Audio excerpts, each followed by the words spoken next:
Probably thinking, oh no, I have to hear a statistics major public speaking, and I promise to keep this short. Last year we started a discussion about annual giving. Back then we called it participation, but we invited you to share your reasons why you give, and I thought we got a lot of interesting thoughts and very diverse thoughts, but they all connected and highlighted the importance of giving and supporting our university. So today we're going to continue that discussion, but today we're going to focus on where those gifts go and why they're important, and we're going to see the direct effects of those gifts. So our discussion today is going to be two parts. One part is a panel. We have 4 amazing students that gave up their Friday afternoon to be with us, and they're going to share their experiences and how annual gifts have directly affected them. And then we also have our special guest, Ingrid, and she'll talk a lot about exactly where, how things work and where that goes. So Phil and I, we're going to trade off here, and he's my co-moderator today, so I'll let him introduce the first student. All right, thanks, Jeff. We're going to have each student talk and hopefully have some audience participation as we go. So please feel free, at the conclusion of each student's story to ask some questions. And the more that we get some good dialogue going like we did last year, I think the more effective the session. So the first panelist is Darcy Cousins. And Darcy is a rising senior in the School of Communications. She'll be graduating in the springtime. And Darcy has, I think, some really great stories about how alumni giving really connects to financial aid and how that brings many other good things to life. So Darcy, you're our first panelist. Welcome. Thank you. Thank you. I think the first thing that I want to mention is I'm sure you're all aware of how much financial aid is important to the university, but I come from Chicagoland, but it's about an hour west of Chicago, and it's a town where not many students at my high school apply to schools like Northwestern. And I get a lot of weird looks from parents sometimes when they hear where I go to school, because they think that's crazy. Like, we all know how much that costs, and they try to persuade me many times that I should be doing it a different way, going to community college, saving money in different ways, but I don't think they realize that Northwestern tries to make it possible for anyone who gets accepted to actually come here. And without that kind of alumni support, I wouldn't be here on my scholarship. So I just want to start by thanking everyone for giving to the kind of financial aid we have here. And then I also just I'm excited to share a little about a project that I've worked on here at Northwestern. And one of the reasons that I chose to come to this school is because of all the ways that it's possible to really apply what you learn to class right away. And one of those is, I'm a theater major, and a couple of my friends had this dream of creating a theatrical experience for kids on the autism spectrum. And that's a really specific goal that they had, and they'd learned from a few leaders in the field about it. And they brought me on board, and I got to share that dream, and we actually made it happen last year. For the first time on a college campus, we created a show, basically, but it was a year-long process. We had a class that we got credit for it was student-led, a student-organized seminar where we learned about autism spectrum disorder and theater for people with autism, and we actually partnered with the artistic director of Chicago Children's Theater, Jackie Russell, who's a leader in the field. So that was a big educational experience, but then we got to put it into action. We reached a bunch of people in the Evanston and Chicago areas who have autism. Lots of them are children. We even reached some adults. And directing that was a big deal for me because I got to see the kids and the audience's reactions. I got to hear from the parents about how they hadn't experienced anything that was created specifically for their child. But also I got to kind of figure out what I want to do with my education here and what I want to do with my degree. So I think that the alumni support that we get allows the students here to have the funds to put into action whatever they're interested in here, and maybe even to discover that. And that's been probably one of the biggest experiences of my life, certainly at Northwestern, but I'm sure that will continue beyond graduation as well. So I'm really grateful that I had the opportunity to direct that.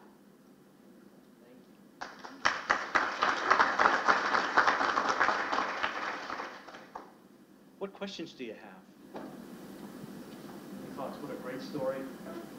Please. I know Darcy personally. We've worked together, but I just wanted to kind of ask you and encourage you to share with the audience what are the ways in which you're giving back, maybe in some roles or jobs to the university, something that you're passionate about, that your experience with Suckathon or... Sure.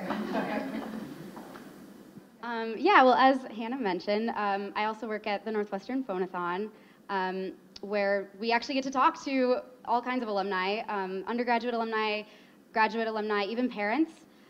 So that's a really great experience because I get to kind of share a lot of these stories with them and also hear from them what their stories are and hear from some of you, I'm sure. So that's been very cool. And let's see, what else? I think maybe something that this also touches on is that a lot of student organizations here, not just Theater Stands with Autism, but I've been involved with Dance Marathon, or there's all kinds of other groups here that kind of give back to the community as well. So we were able to reach a very specific community in the Chicagoland area that doesn't usually get reached.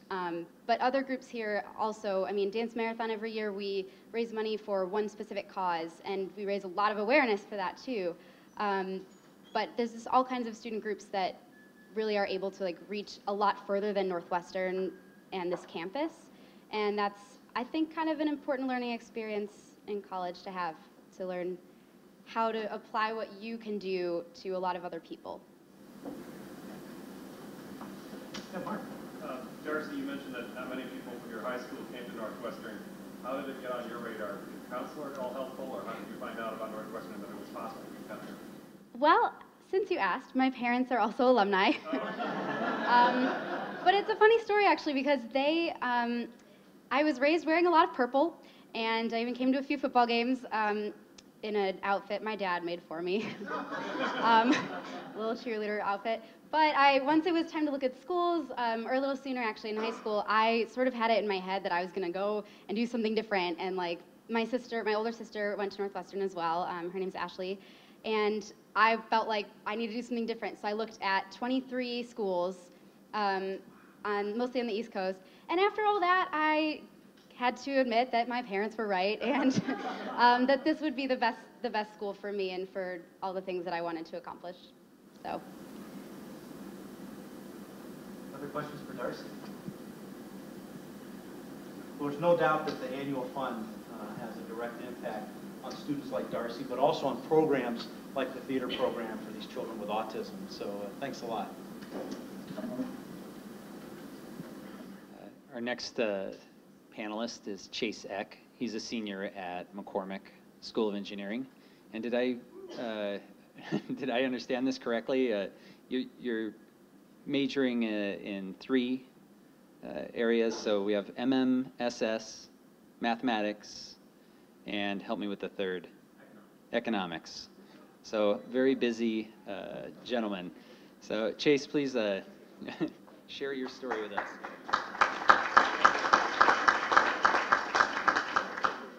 Hello. Sorry to disappoint the McCormick person who wooed. I am actually in the Weinberg College of Arts and Sciences, and actually transferred out of McCormick at a certain point. So,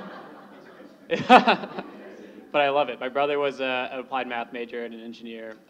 It's one of the best schools in the country for doing what you want to do through that. So anyway, a little bit more about what I do here. I'm the chair of the Undergraduate Budget Priorities Committee, which serves as an independent student voice in the university's budgeting process. So I guess maybe some of you know, some of you may not, but the way the university allocates extra funds, so funds that come from tuition increases, endowment payouts that are above what was projected or already allocated to departments, or unrestricted giving that people give to, say, the President's Fund, the Parents' Fund. They do that through a variety of hearings with the Budget and Planning Board. So all the major stakeholders in the university get one. So Division of Student Affairs makes proposals for how to use that money, as do the college as well as the schools. IT gets one, things like that. And what Northwestern does, which a lot of other universities don't do, is give students a voice in that process. So what we do is we go through a year-long process to develop practical solutions to student needs that often don't fall into the purview of these other sort of institutions that get to make budget requests. Things like Wi-Fi in dorms, better cell reception in the student center, the SIGP grant program, which is now funded entirely through alumni donations, started as a UPC proposal where we got seed money for the first 3 years to get it going.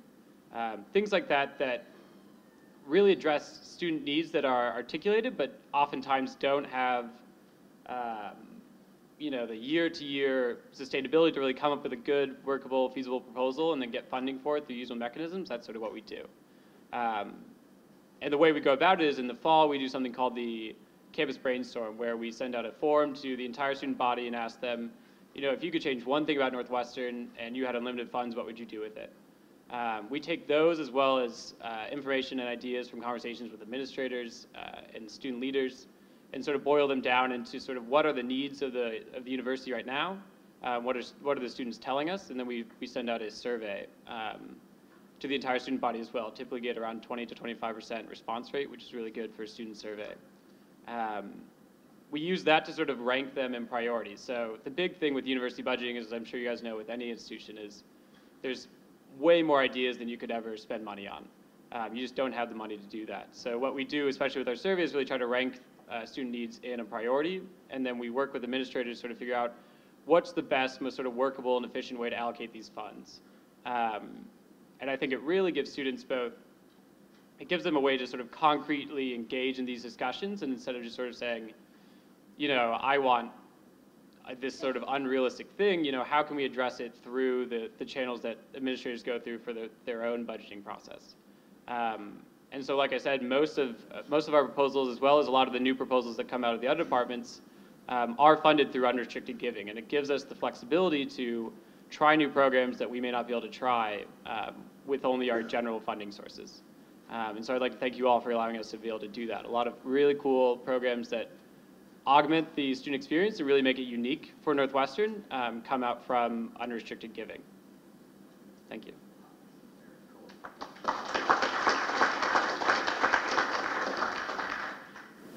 Yes. Regardless of feasibility, what are some of your favorite responses to that survey?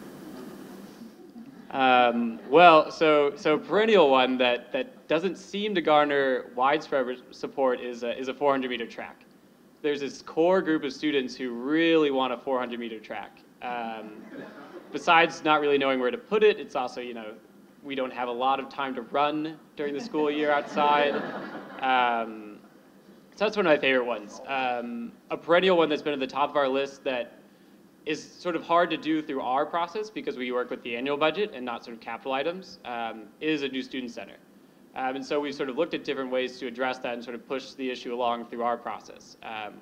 We've been big advocates of doing a feasibility study, which was done over the past year, and now they're drawing up architectural plans, which really help you guys if you want to start fundraising for initiatives like this, because it draws up concrete proposals that you can then show to people.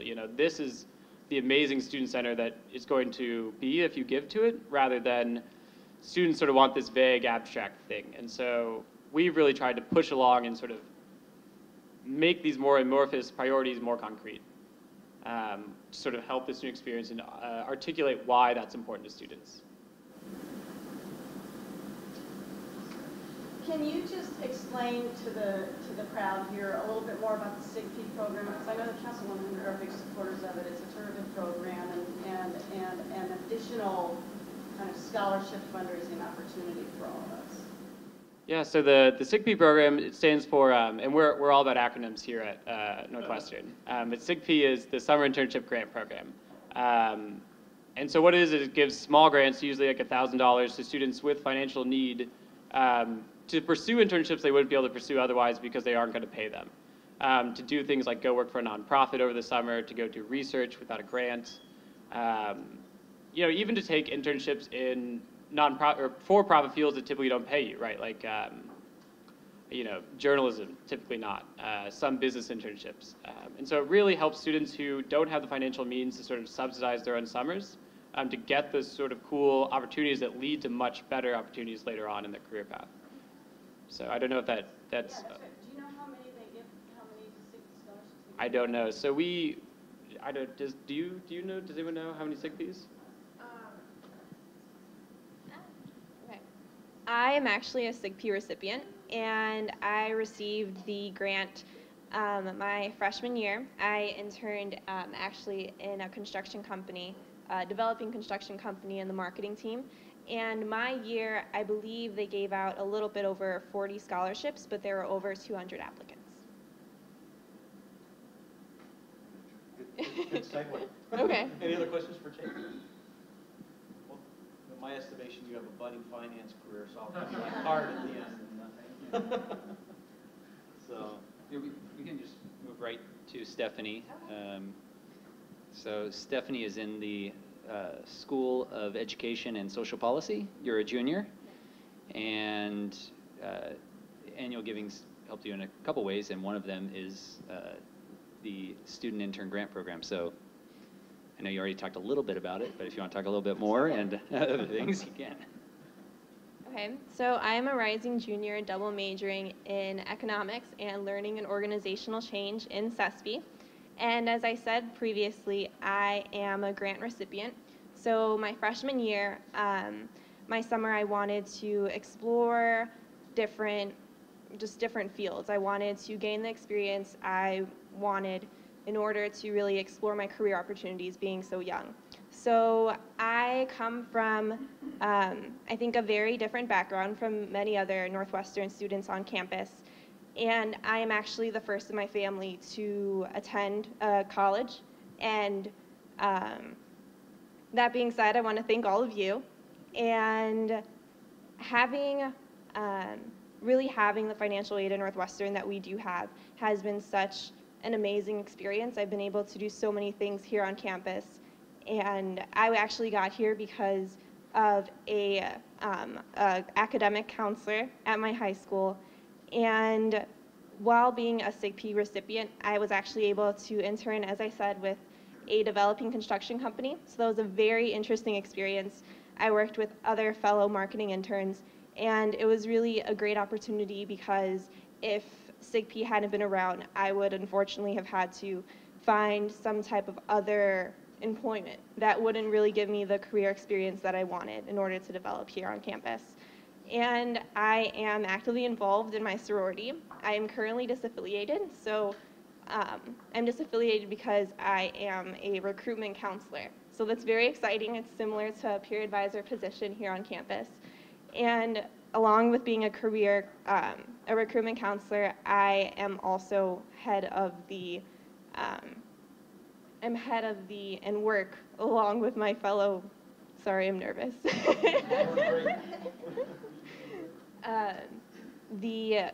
Our like safety and wellness program. So we're working with our social events. So like the financial aid here at Northwestern has really allowed me to grow in so many different ways here on campus. No one in my family or my immediate family has ever been a part of Greek life or attended a university, so it really is an awesome experience.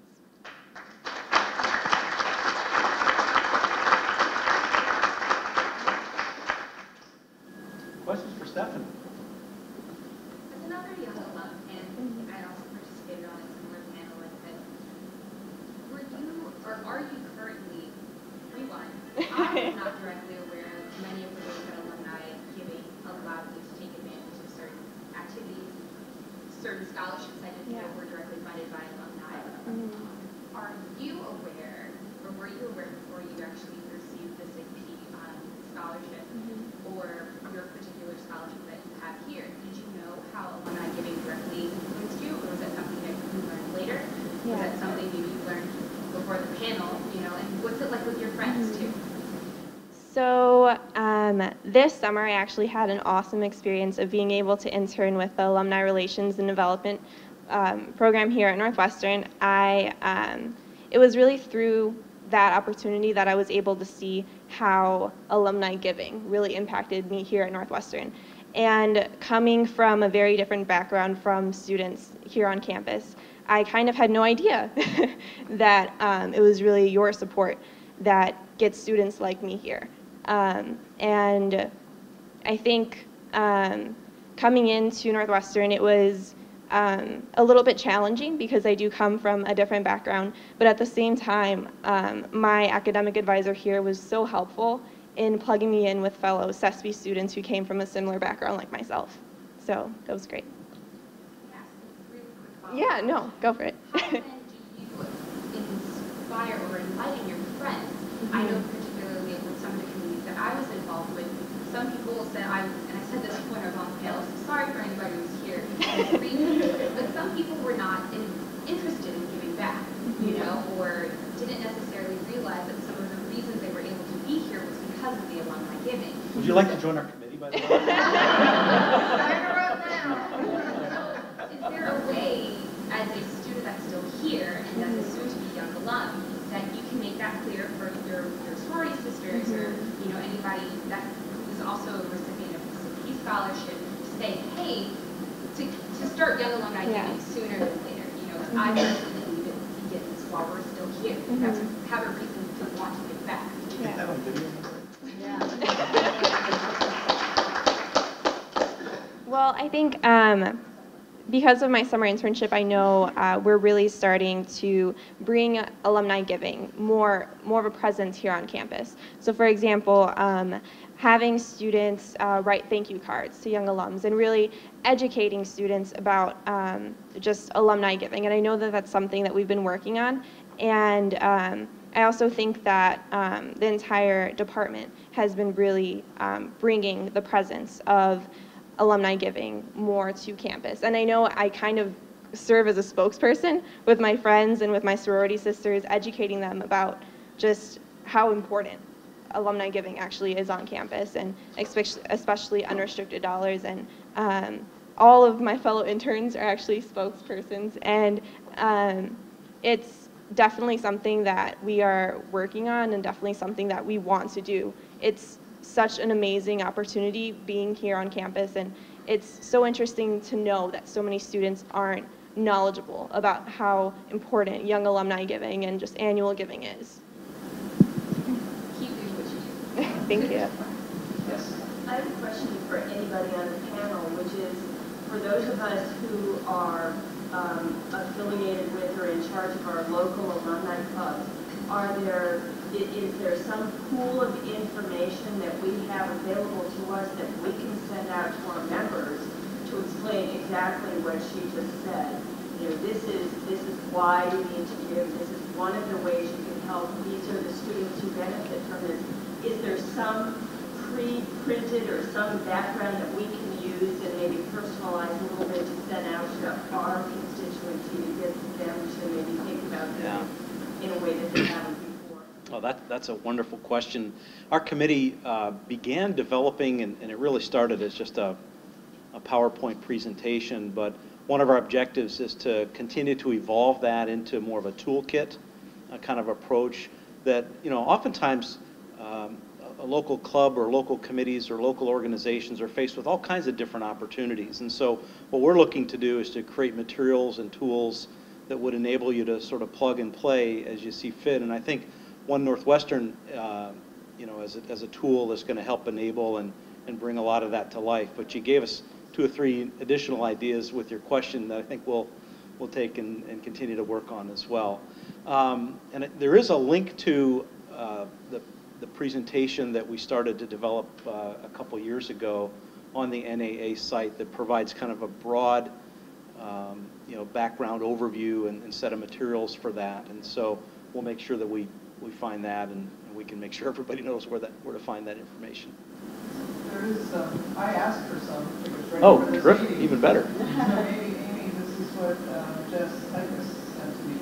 It's probably not exactly as customized. It's still just outlined or flexible to your needs of your local budget. There is some developed material now that summarizes kind of the value of endowed scholarships, manual giving, and focuses on the costs. And there's probably more material, I'm sure, but it is available. Sure, and we'll send a link around to make sure you know. I think having some of the personal stories maybe get home with people. We did a lot of personal stories. My MSP recipient as well, and we actually captured the stories of the student summer experience, and then they can use that to help gain funding going forward. And that's what was so magical, the student stories of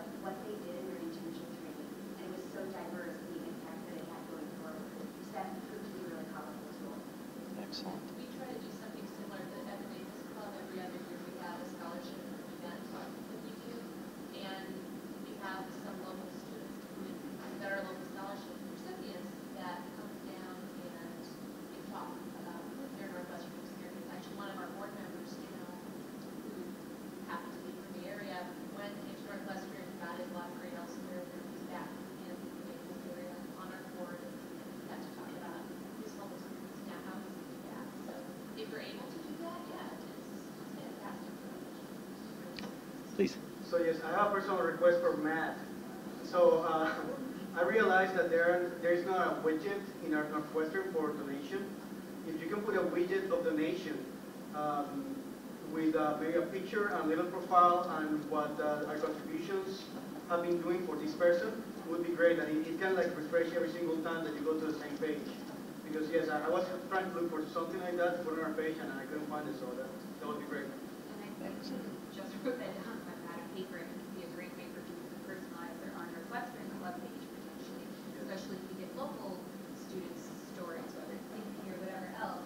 That would be a great way to make it a local. So make a widget like that. Thank you so much. Well, up next, I'd like to introduce Jacob Buser. And Jacob is also a rising senior. He's in the McCormick School of Engineering, and he's going to talk about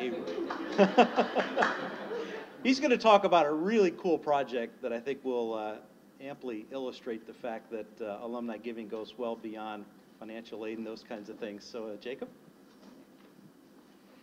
So I was, growing up, loved NASCAR races. We drive 500 miles every few years from DC out to the Indy 500, my brother, my dad, my two grandfathers. And so when I came to Northwestern as a freshman and I saw there's a Northwestern Formula Racing team and they build a 400-pound race car each year to go up and compete against over 100 different other universities from around the world at Michigan International Speedway in May, well, I signed up. And now 3 years later, I'm the chief engineer of the team. And what's unique about this team is it's a team, it's grown up to 35 students. It was founded in 2007, and it's all undergraduate led. There is zero faculty involvement on any decisions that we make that will affect how we design or build the car. We do have a faculty advisor, but really that's just a liaison who can help us just to negotiate through McCormick and get help us with just signing off on the things that we're not allowed to sign off on, like skipping class to go to a race. But what's neat about it is that we're working together. We're actually taking what we learn in class and applying it to a real project. And this is experience that is unlike anything else that you can really get at Northwestern outside of really working on an extracurricular. This is not for credit. This is not for money. This is just what we do because we love it. And really, it has huge beneficial returns in how it allows us to go forward with both internships, co-ops, and full-time jobs. So how does this whole thing get sponsored, right? Because it costs $25,000 to $30,000 each year to build a car, and we have to build, by rules, a new car each year. And so that's a one-year design and build cycle. Well, the first main way that we do it is we do it through a lot of corporate sponsors. We have Boeing, GM, SpaceX, Alltech.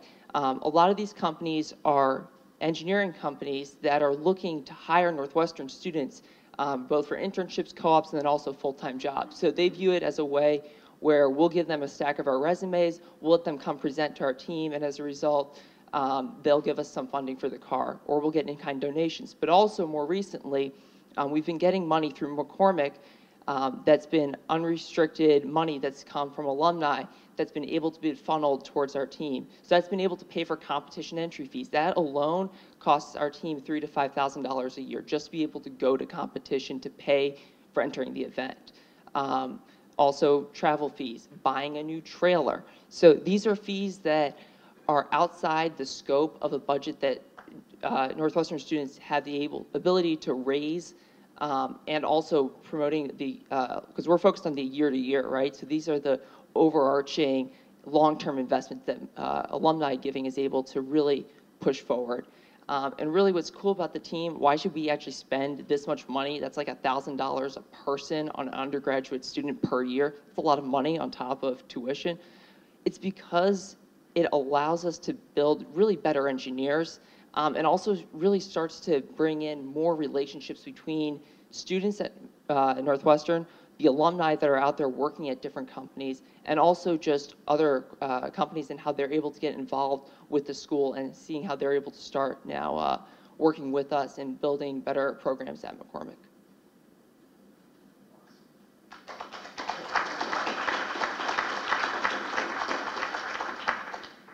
Questions for Jacob? Did the school help you find those alumni to make those asks, or was that all you? So as far as corporations go, in general, alumni, we haven't been able to really connect with individual alumni at corporations that much, other than the ones that we've actually graduated ourselves out of our team.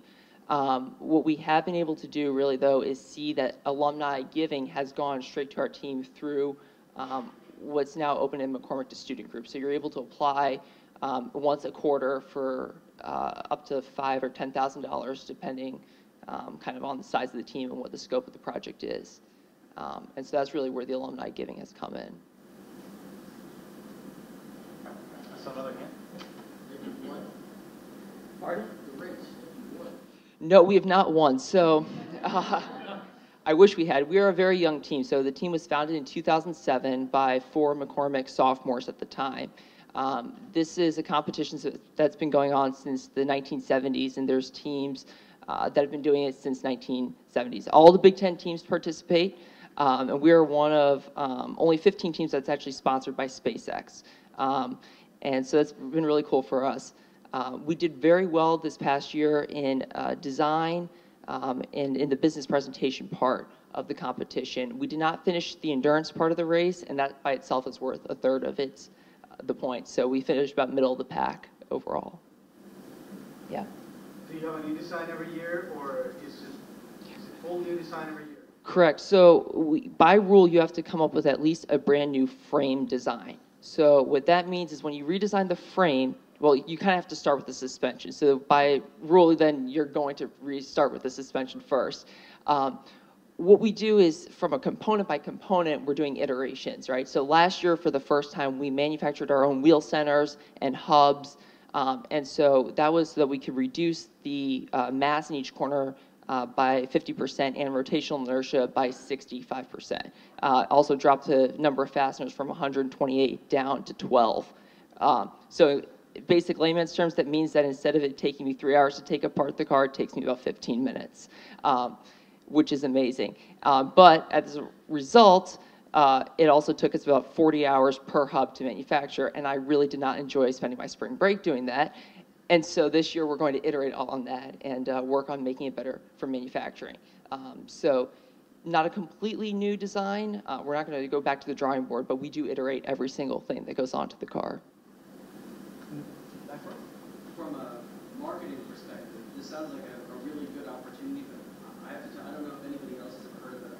I live in like the car racing capital of the known universe, and I'd never heard of this before just now. Like, are there things that would be beneficial to have an alumni network support you with in terms of these outreach efforts? And it's not like it'd be great if you could win, right? But we all go to basketball games and they're not exactly. So what are like a tailgate party for the race? Yeah. What are the things that would help you in terms of making it more than just an academic style of competition? Right. So for us, the biggest thing that I think that we're looking to grow as we grow as a team is to work with more companies in the different fields that apply to us that with alumni relations. So we need aluminum, we need steel, but we also need finite element analysis software. And so what would be great is, if there's if we have alumni connections at Alcoa, we have alumni connections at a end mill company, right? And then we can work with them to get them to sponsor us with literally $2,000 of material. That's nothing for most of these large companies. But then if we're working with alumni on that, and hey, then there's all the alumni have actually given to this car. So now instead of us having to spend 50% of our time on just going out and getting the funds to build the car, we can actually focus on more of the design aspect. That'd be great for us. One more question, and you've had your hand up for a while. Sorry. Correct. So it's an open wheel race car. We like to think of it as an F1 car. Actual F1 guys would laugh at us. We don't have an aero package. Other teams do. Really, the intent of the competition is not to limit what you're building. There's 120 pages of rules, but almost all of them are meant to keep you safe, right? So your roll hoop needs to be this thick. You have to actually have 4 wheels on the car, stuff like that. Students have to, they cannot have had any paid professional experience before, and they have to be enrolled in the university that's competing. I've got business cards afterwards. Excellent. Thank you, Jacob. Well, last but not least, we're really lucky to have Ingrid Stafford here with us today. In addition to being a Kellogg alum, Ingrid is Associate Vice President of Finance Operations and Treasurer, and she works in the Office of Financial Operations here, and that office really serves the university by providing guidance and decision support around everything having to do with financial operations, human capital, physical operations for the university. So I'm going to start with the first question to Ingrid, and this is intended to be a real discussion, but how do we put unrestricted funds to use at Northwestern, and what role does your office play in that? Thank you, Phil, and thank you to all the panelists, and these young people are just such a great representation of all of our undergraduates at Northwestern, and those of you who are young alums and older alums, and it's one of the great satisfactions of working here is that you have this opportunity to kind of be in programs like this and also to participate and hear the stories of how all of us working together can help make these experiences come to pass for our students. Many of the how you're giving, and also want to thank you for coming and being part of the leadership team and contributing and listening to this, and your help as alumni is just so critical for the success of the university. Real basically, both unrestricted and restricted giving is essential to being able to provide the kinds of programs and experiences that we've just heard about. In the total university resources that we are responsible for kind of stewarding during a year, we probably now have an annual budget of just over $2 billion for the university combined. And of that amount, about 30%, only 30%, 29% and change, comes from tuition and fees. The other 18% comes from income from endowment, and another 9% comes from unrestricted or restricted giving, annual giving, whether it's designated or restricted to a particular program or unrestricted for the use of the institution. And so, because tuition and fees only constitute 30% of our operating budget, and 30% comes really, or almost 30% comes from a combination of endowed and annual giving, the balance comes from, another significant part of the balance actually comes from the support for research from our sponsors. So you can see just from that very high level kind of summary on the revenue side of the organization, of the institution, that giving is essential, because if we don't have giving, we don't have, our ability to kind of raise tuition is not as, we live in a competitive market and we can't raise tuition just kind of more than our costs. We want to keep the tuition affordable. It's already very high, as these young people know. And as you all know, if you have children going to school, or if you were a student here as well. So we're very committed to kind of maintaining and restraining tuition and fees where we can to help our students afford education, and the ability to have more endowed support for scholarships, which means that we could have support in perpetuity, but annual giving is absolutely essential to that too. And a lot of annual giving is not only for scholarship purposes, like you outlined in some of your examples from your clubs, but it's for the kinds of extracurricular activities that have been cited here today.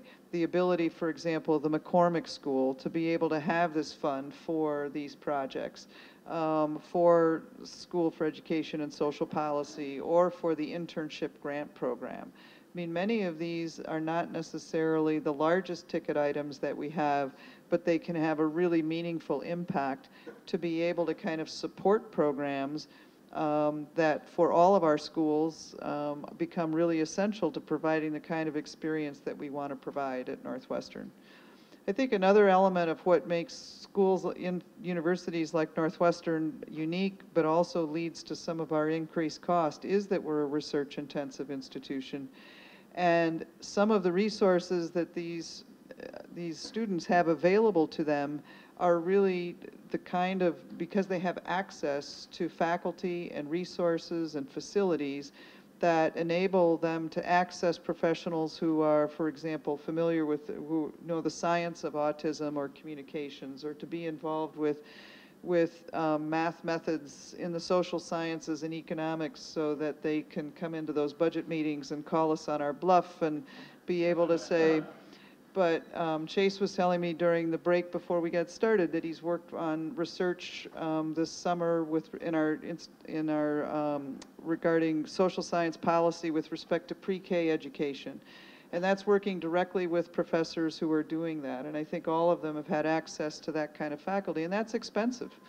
It's not so much expensive that those individual faculty are expensive, but that time, the time and the resource, you know, the maintenance of data, the provision of kind of tools and research and computing infrastructure and other kinds of, we provide, the ability to provide this kind of rich, diverse experience is a resource-intensive experience on the expense side. But yet you can tell how it enriches their undergraduate experience to have access to all these resources. So I think the real compelling need that we all appreciate is that the more giving that we're able to kind of have from the support of alums who have gone before, is that these types of experiences can be kind of enriched and continued. And it really constitutes almost 30% of our revenue in a period, and in an annual operating period. And even if you restrict your support to your home school or to your programs that are particularly of interest to you, that all is beneficial as well. I mean, unrestricted support is great because it gives us some flexibility when we hear about these student needs to be able to kind of direct resources to the highest need. But restricted support helps us as well because it enables, you know, very specific programs to go forward and to have that experience. So that's kind of the basic fundamentals of kind of the university's kind of revenue side of the structure, and giving is a really essential part of that. So be glad to answer any other additional questions. One question, she means, one question. Only because we are on kind of a tight schedule. Yep. So, but please, if there's a question for Ingrid. Yes. How does the future look? How does the future look? You know, I would say that there's a lot, you know, talk to a good finance person and it's always like the glass is half empty, right? I think it's mixed. I think there's a lot of, I think the things in the longer term trend that are really of concern to us, and again, speak to the need for support, is that the costs continue to rise at probably a faster pace than certainly family income. I think the fact that in the economy we have families who would love to come to Northwestern whose basically family income, if you read any of the economic data, you know, we haven't had an evenly distributed recovery in the American economy. Let's put it that way. And that has a lot of challenges because we want to make our education as available for as many students as possible, and yet families do perceive that it's not going to be affordable for them. And I think that's a real continuing macro challenge. Will the federal government be able to sustain other types of loan support? Will the federal government be able to sustain support for research? We already see that the stresses in the federal budget have really flattened out our research base, and I think that that's an ongoing concern. So I think there's some macroeconomic trends that give us some pause. And I think that we're very concerned about that. I think on the plus side, we've been very fortunate at Northwestern to have some great opportunities for growth in our endowment. We're contemplating a capital campaign. Those we're blessed with resources from our alumni base and from friends, and so I think from a program and global recognition of kind of the strength of Northwestern, we have many, many strengths, and that's a real positive. But I think there's also there's definitely strains in terms of whether all universities are going to be able to kind of fund at the same rate that we've been able to before. So let's give them all a big hand.